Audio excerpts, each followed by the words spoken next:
Students, the video which I am going to present you will contain the entire explanation of the chapter, and these are in digital formats. Keep on repeating these videos, okay, to get the clarity in the explanation, and make sure that you pay full attention when you plug in the pen drive, okay. Or if you are watching in the phone, then make sure that you keep your headphones so that you can keep yourself away from the distractions at home. Okay, do watch this video and try to save this video, and at least make sure that whenever you start this chapter is matter around us pure, see these videos once. The next, after 2-3 days, my explanation is going to continue from where I have stopped.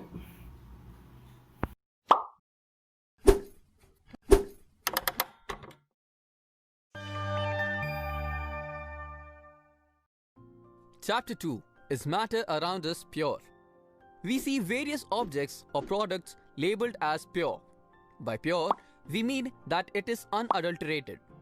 But for scientists, pure means that all the particles of the substance are the same in their chemical nature. This means a pure substance consists of a single type of particle. Anything which is not pure and is constituted by more than one kind of particle is called a mixture. Most of the matter that we see around is mixture. As we know, mixture is made up of different atoms and molecules. These are also known as substances. A substance can be separated into other kinds of matter by a physical process. For example, salt or sugar can be separated from water by various methods such as filtration, evaporation, etc. When there are no impurities in a given substance, then its basic components cannot be separated from each other. Solution of salt and water is a mixture and not pure. Hence, salt and water can be separated by evaporation. Mixtures having uniform composition throughout are called as homogeneous mixtures. For example, salt in water and ink in water. Solutions of two or more substances are homogeneous. Mixtures having no uniform compositions and are physically distinct are called heterogeneous mixtures. For example, iron fillings with soil, oil, and water. Heterogeneous mixtures don't mix properly. Homogeneous mixtures of solid with liquid is called sol. Liquid in liquid is called emulsion. Gas with liquid is called foam. But we can have solid sol known as alloys. For example, stainless steel is made up of majorly iron and other metals to slow down or shut down rusting of iron. Similarly, we also have gaseous mixtures. A solution is made up of a solute and a solvent. Any component which is to be mixed or dissolved into is called solute. The component in which the solute is dissolved is called the solvent. A solute is lesser in amount. A solvent is always in larger amount. And a solution might have more than one number of solute particles. For example, seawater has oxygen dissolved in it, so the life beneath can survive. Earth's atmosphere consists of 21% of oxygen and 78% of nitrogen, and the rest is a very small percentage of gases. Properties of a true solution. True solution is homogeneous mixture. Size of particles in solution is less than 1 nanometer in diameter, therefore cannot be seen by naked eyes. Since the particles are so small, they don't scatter a beam of light, so the path of light is not visible. Solute particles cannot be separated by filtration. The solute particles do not settle down when left undisturbed. That means the solution is stable. Depending on the proportion of the solute to solvent, it can be termed as saturated or unsaturated. We also need to understand that the saturation point of a solution may vary at different temperatures. For example, the sugar dissolves quickly in boiling water, but it takes more effort to dissolve in cold water. When solute can be dissolved in a solvent at a given temperature, that solution is said to be unsaturated solution. When no more solute can be dissolved in a solvent at a given temperature, it is said to be a saturated solution. We can also find the concentration of a solution by a simple formula: amount of solute over amount of solution, or amount of solute over amount of solvent. Similarly, we can express the concentration of a solution in two different ways. First, mass by mass percentage. In this method, we use the ratio of mass of solute over mass of solution and multiply it by 100. Second, mass by volume percentage. In this method, we use mass of solute over volume of solution and multiply it by 100. A suspension is a heterogeneous mixture in which the solute particles do not dissolve but remain suspended throughout the bulk of the medium. Properties of suspension are: these particles can be seen with naked eyes. Particles of a suspension scatter a beam of light passing through it and makes its path visible, also known as Tyndall effect. The particles settle down when left undisturbed. That is, a suspension is unstable. These particles can also be filtered out using filter paper. When particles in the heterogeneous solution are spread throughout uniformly, then the solution is said to be a colloid or a colloidal solution. For example, milk. Properties of colloid are: the size of the particle of a colloid is too small to be seen by naked eyes. Colloid's particles are big enough to scatter a beam of light passing through and make its path visible. The colloidal solution is quite stable. It does not settle down when left undisturbed. They cannot be separated by the process of filtration, but it is possible by a special technique known as centrifugation. Now let's talk about what is Tyndall effect. It is the scattering of light by the particles of matter in its path, which makes the beam of light visible by lighting up the particles. Other than milk or in any colloidal solution, we can observe Tyndall effect in forest where the sunlight passes through tiny spaces in the dense forest. Point to remember: a mixture contains more than one substance, element and/or compound mixed in any proportion. Mixtures can be separated into pure substances using appropriate separation techniques. A solution is a homogeneous mixture of two or more substances. The major component of a solution is called the solvent and the minor the solute. The concentration of a solution is the amount of solute present per unit volume or per unit mass of the solution or solvent. Materials that are insoluble in a solvent and have particles that are visible to naked eye form a suspension. A suspension is a heterogeneous mixture. Colloids are heterogeneous mixtures in which the particle size is too small to be seen with naked eye, but it is big enough to scatter light. Colloids are useful in industry and daily life. That's all for part 1. See you in the next video.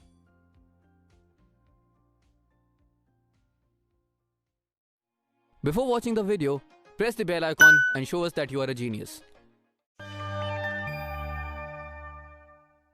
In the previous video, we learned most of the natural substances are not pure. We use different methods of separation to get individual components from a mixture. As we know, heterogeneous mixtures can be separated by physical processes like handpicking, filtration, etc. But how can we separate homogeneous mixtures like blue or black ink? If we heat water in a beaker and place a watch glass on top of it with some ink in it, after some time, we will see that the water from the ink leaves the ink and we can observe ink dye left on the watch glass. Thus, we can separate the volatile component, solvent, from its non-volatile component, solute, through evaporation. Similarly, we use centrifugation technique to filter out fat or cream from milk. The principle of centrifugation is to force the denser particles to stay down and lighter particles to stay at the top when spun rapidly. We can use separating funnel to separate two immiscible liquids like kerosene and water. The immiscible liquids won't just mix together. That is why we can use this technique. If a mixture contains sublime volatile, a particle that changes its state from solid to gas on heating, such mixtures with sublime volatile and non-sublime volatile can be separated by sublimation. Some sublime solids are camphor, methylene, ammonium chloride, and anthracene. We already know that ink is a mixture of water and dye. We can also separate different colors from a black dye using chromatography. Chroma means color in Greek. Chromatography is a technique used for separation of those solutes that get dissolved in the same solvent. Its application are to separate colors in a dye, drugs from blood, pigments from colors. Now, we already know that how can we separate two immiscible liquids. But how can we separate two miscible liquids from a mixture? Well, it is possible by the process of distillation. Now, there are two types of distillation processes. First, normal distillation, used when we have liquids with difference with boiling points of more than 25 degrees Celsius. Let's say we have a mixture of two liquids, acetone and water. Acetone has a boiling point of 56 degrees Celsius and water has a boiling point of 100 degrees Celsius. We heat the distillation flask in which the mixture is kept to 56 degrees Celsius. Now, we can see acetone evaporating and vapors are passed in a container. Now the collected vapors will pass through a pipe. We will cool the passage by providing cold water so that acetone vapors condenses and get back to liquefied state. This is normal distillation. Second, fractional distillation, used when we have liquids of difference in boiling point is less than 25 degrees Celsius. Now, taking the same example but with different liquids, alcohol and water. Alcohol has a boiling point of 78.3 degrees Celsius. Water has a boiling point of 100 degrees Celsius. We will follow the same process but with a fractionating column filled with glass beads. When the mixture's temperature reaches 78 degrees Celsius, it is observed that both alcohol and water begin to evaporate. As the water vapor reaches fractionating column, they will collide with the glass beads and lose the kinetic energy, thus going back to the flask. But alcohol vapors will go through. This is possible because of the kinetic energy gained to change the state. For alcohol, it is lower than water because of its lower boiling point. Air, as we know, is a homogeneous mixture. Therefore, it can be separated through fractional distillation. Air is cooled and liquefied, and then allowed to warm up in fractional distillation, resulting different gases at different heights. We pressurize and reduce the temperature to liquefy the gases in air, and then allow it to warm up. As gases inside air warm up and reach their natural state, we will have different gases at different heights. How can we obtain pure copper sulfate from an impure sample? Take some impure copper sulfate and dissolve it in water. Filter out the impurity. Now heat the solution such that water vaporizes completely. Let the substance cool. You will obtain crystals of pure copper sulfate. This process is called crystallization. Crystallization is a process which separates a pure solid in the form of crystal solutions. Crystallization is better from evaporation technique because some solids decompose or get burned while heating, for example sugar. Sometimes, a mere filtration doesn't remove all impurities. Such impure solution, when heated, will contaminate the solids. Application of crystallization: obtaining salt from sea, obtaining alum from its impure samples. That is all for this part. See you in the next video.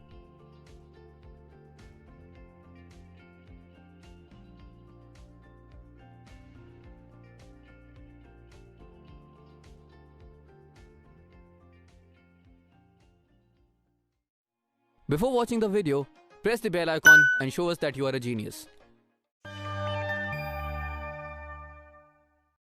Separation of a mixture depends on the physical and chemical changes of a substance. What are physical and chemical changes? We already know from previous chapter, physical property of a substance can be observed like color, hardness, rigidity, etc. By those characteristics, we classified them as solids, liquid, and gases. But we have to keep in mind that as the substance changes its physical state, there is no guarantee of a simultaneous chemical change. Water has same chemical property in all its three states. If we compare petroleum and water, both are liquids. Petroleum is flammable, but water is not. However, both are liquids, but the difference arises due to their chemical properties. When one substance reacts with another to become a new substance, that change is called chemical change. For example, carbon with oxygen creates carbon dioxide. Hydrogen with oxygen creates water. Rusting of iron and burning of wax both are examples of a physical and chemical change. On the basis of their chemical composition, we can identify substances as elements or compounds. As Antoine Laurent defined the element as basic form of matter that cannot be broken down into simpler substances by chemical reactions. Elements can be categorized as metals, non-metals, and metalloids. Properties of metal are: they shine or have a luster. They have silvery gray or golden yellow color. Conducts heat and electricity. They are malleable, that is, can be hammered to change its shape. They are sonorous, means they make a ringing sound when they are hit. For example, gold, silver, copper. Non-metals have following properties. They display variety of colors. Poor conductors of heat and electricity. They don't shine, aren't malleable or sonorous. For example, hydrogen, nitrogen, oxygen, carbon. Metalloids have following properties. Some elements have intermediate properties. For example, boron, silicon, germanium. When these elements are mixed in a fixed ratio, they combine and form a new substance. It is called compound. For example, sodium with chlorine gives us sodium chloride. Mixtures. Elements or compounds just mix together and nothing new is formed. Has variable composition. Shows property of constituent substances. The constituent can be separated fairly easily by physical methods. Compounds. Elements react together to form new compounds. Composition of each new substance is always fixed. The new substance has totally different properties. The constituent can be separated only by chemical or electrochemical reactions. So basically, matter can be divided into two categories: pure substances and mixtures. Talking about pure substances, they can be subcategorized into elements and compounds. Elements cannot be broken down into simpler substances. For example, copper, oxygen, iron, hydrogen, etc. Compounds have fixed composition and can be broken down into elements by chemical or electrochemical reactions. For example, water, methane, sugar, salt, etc. On the other hand, mixtures have no compositions and are of two types: homogeneous and heterogeneous. Homogeneous have uniform composition. For example, sugar in water, sulfur in carbon disulfide. Heterogeneous have non-uniform composition.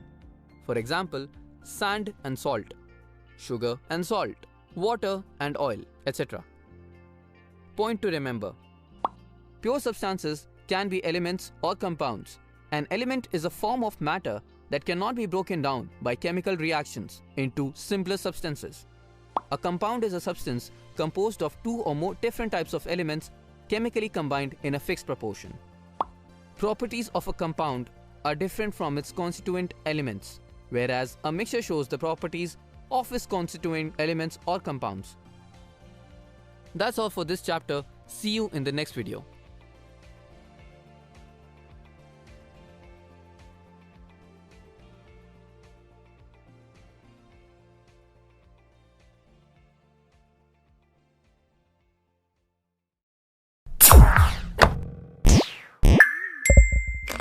Smart learning for all. Topic: Tyndall effect.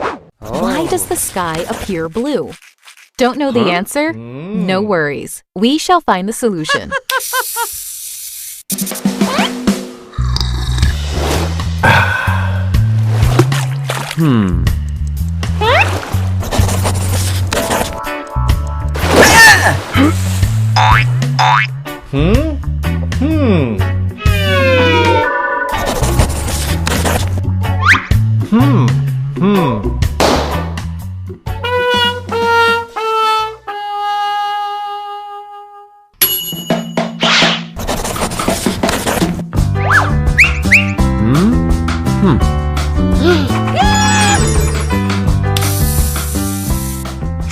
It is such such a beautiful rainbow. Have you ever wondered how it is formed?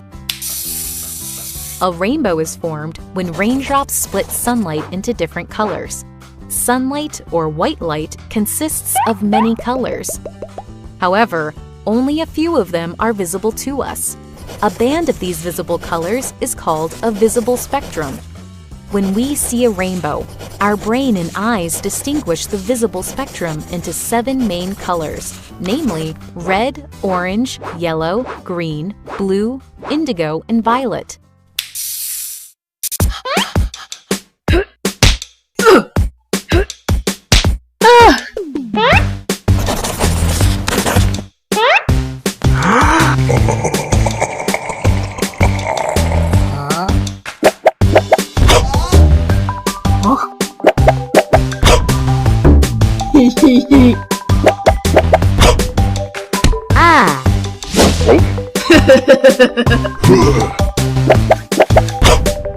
Aha!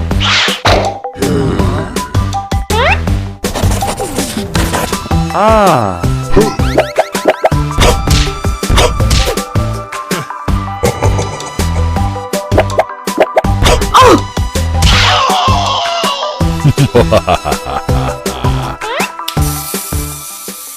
Hey, did you notice that the size of the balls increased? Yes, you guessed right. The balls represent the different colors of a rainbow in increasing order of their wavelengths. Wavelength is the distance between consecutive crests or consecutive troughs in a wave. In a rainbow, as we move from violet to red, the wavelength of colors increases. Violet has the shortest wavelength, while red has the longest wavelength.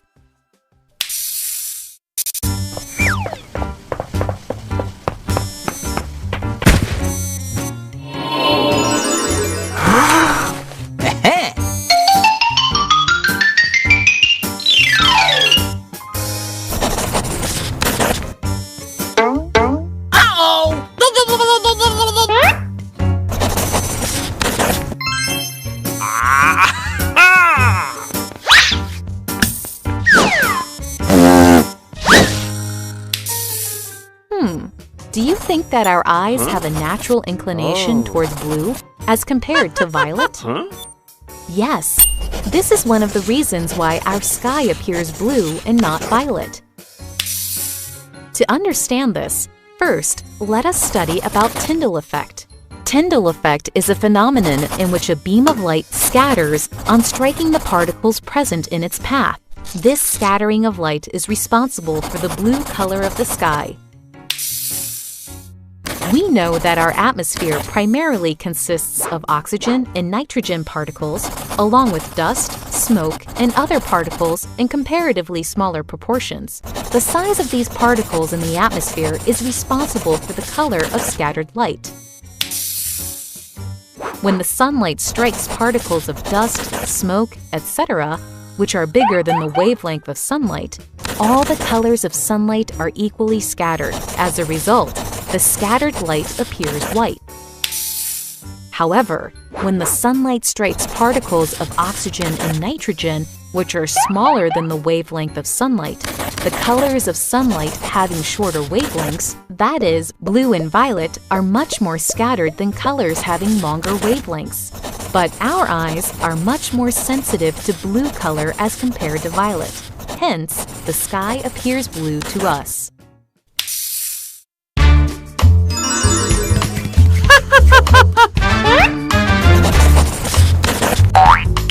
Uh-oh!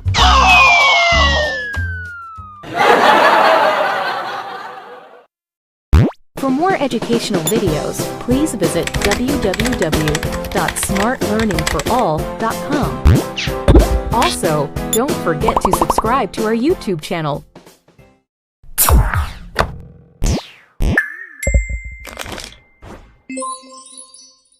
Our topic for today is chromatography.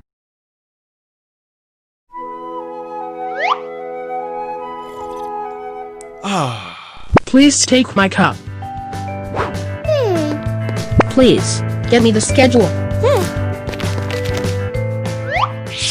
Does black ink consist of only black color or any other color as well? Let us find out by the process of paper chromatography. Ha ha ha! Chromatography is a technique of separating two or more dissolved solids which are present in a solution in very small quantities. Wake up. Wake up. Please come here. Yes. Please, wake him up.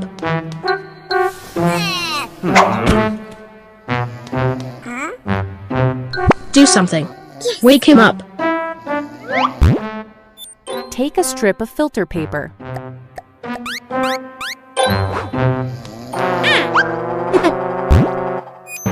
Draw a line with a pencil close to the lower edge of the paper. No response. Please, call the dropper. Please, wake him up.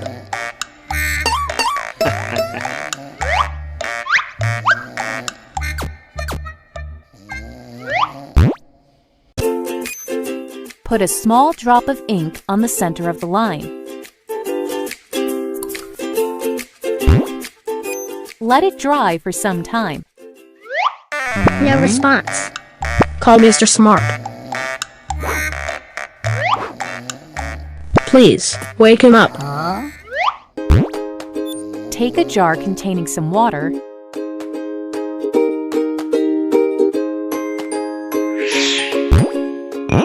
Put the filter paper in it, such that the drop of ink is just above the water level.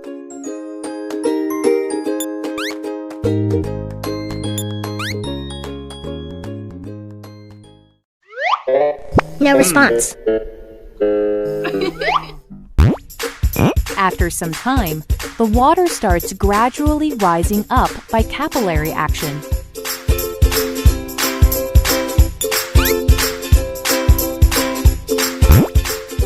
As the water moves up, it takes the dyes present in the ink along with it.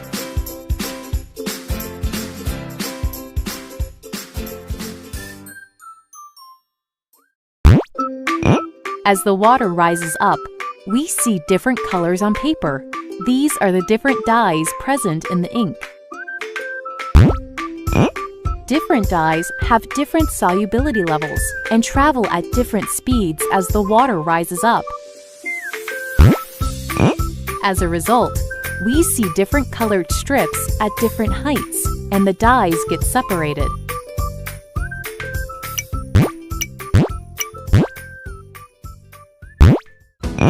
Hence, paper chromatography is used to separate the different colors in a dye.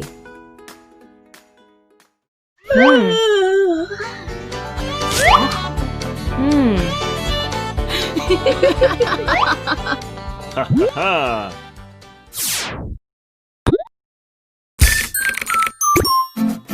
Woo!